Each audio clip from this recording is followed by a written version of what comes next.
When you switch from a job, meaning an employer-employee relationship, to freelancing, you have to be very careful. A lot of people are attracted to freelancing largely due to the liberty, the ability to regain control over your time. But time can be your biggest downfall. The way time is viewed and the way it's handled is completely different for freelancers and employees. It seems like a minor thing where it will be easy to make the needed adjustment, but it's not. Changing how you view and handle time is like breaking any other habit, and possibly harder than many of those habits. A lot of people have lived on structured time since their earliest days. Think about it. Even when you went to daycare, that was on a schedule. School, a schedule. Were your parents separated? Then visitation with your parents may have been a schedule. Then came the world of work. I remember when I was waitressing, I literally thought about my life in shifts. How many shifts in a row, how long until my next shift, how many shifts I had to make money before this bill was due on Friday. Other types of employees often see time as this predictable rhythm tied to paychecks. Freelancing isn't like any of that. It's a whole new world. Freelancers face fluid, sometimes chaotic schedules that will generally be void of any type of structure at all, unless you create it. And you have the discipline to keep yourself in check. Which again, sounds like, oh yeah, I got this. But most people do not just jump in and do a good job holding themselves accountable. They don't even really understand what it looks like to create your own structure and hold yourself accountable. Meanwhile, if you abuse your liberty, misjudge or mishandle your time, you're heading for turbulent waters. I'm talking stress, missed deadlines, lost opportunities, and an empty bank account. Yes, when you freelance, time is in your control, meaning your livelihood is in your hands, and if you don't want to fumble it, all right, here are some things to think about. First off, every day could be a payday. Employees, they tend to measure life in like neat 2-week cycles tied to paydays, especially when it comes to finances. Many employees think about the flow of money from paycheck to paycheck. If you don't got it, you won't have it until your next check. As a freelancer, every day is a chance to earn or lose, depending on how you use your time. You might not get paid daily as a freelancer, but time spent pitching, marketing, working, or upskilling, those give you the ability to add new revenue to your books before your next expected payment. And if your finances aren't right, it is inexcusable to idly struggle until the next payment comes in, because you're in control of your time and you have the potential to go out, find work, and make money in between. Or at a minimum, you can create revenue to prevent that situation from happening in the future. And I know this is one of those lessons where a lot of you have to fall and scrape your own knees. But for those of you that I can spare,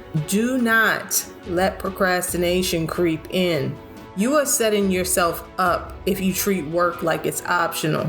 If you intended to work, plan to work, and then you decide, I'm going to clean, I'm going to shop, I'm going to take a nap, I'm going to play video games. Whatever thing you think about allowing to replace your intention to work, that's mismanagement of time, which is dereliction of duty. Because productivity, that's your lifeline.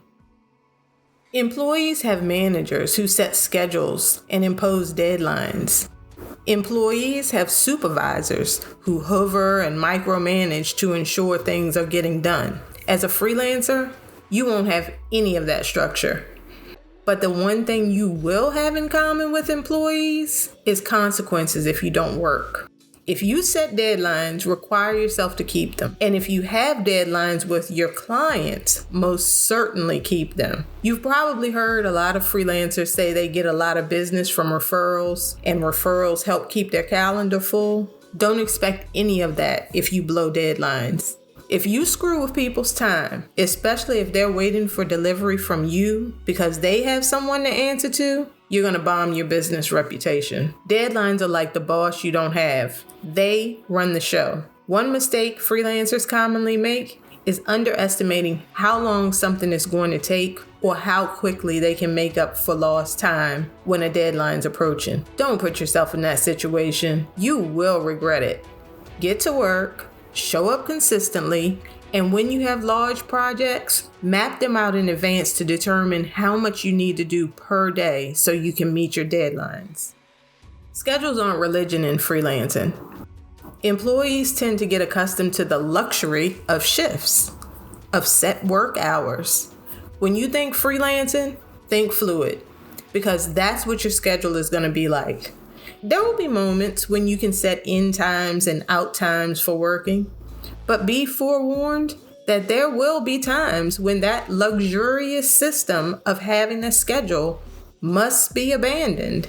And for many freelancers, those times are quite frequent and can be more frequent than times when you can stick to a schedule. A lot of people think being self-employed means having a lot more free time, and that's absolutely not what's going to occur if you want your business to survive and to thrive. Granted, you may be able to get more financial benefits from the work that you do, but you will do more working to have your own business. For most people, that's by a lot. In addition to the actual service or product you deliver to your clients, there's all the other tasks that go into running a business, managing the finances, planning, client interaction, pitching, and just other admin. If you want more free time, freelancing, it is not the way to go. You're better off looking for a high or higher paying job.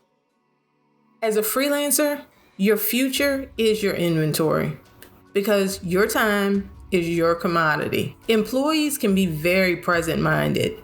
They think about each day's task as that day comes, complete those tasks, collect payment on payday, and repeat. Freelancers can't do that. No business wants inventory just sitting around unaccounted for. The same principle applies. Time rot is real.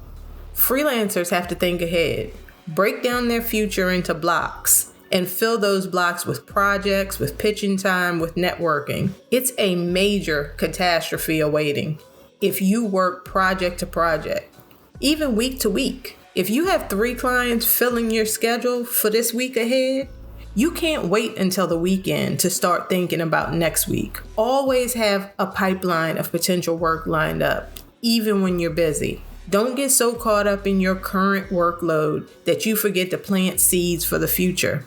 Dedicate time weekly to networking, to outreach, to marketing. Neglecting to do so can lead to feast or famine cycles where you're either swamped with work or broke. Those cycles, I can testify, are a terrible place to be. And they're one of the reasons that many freelancers quit.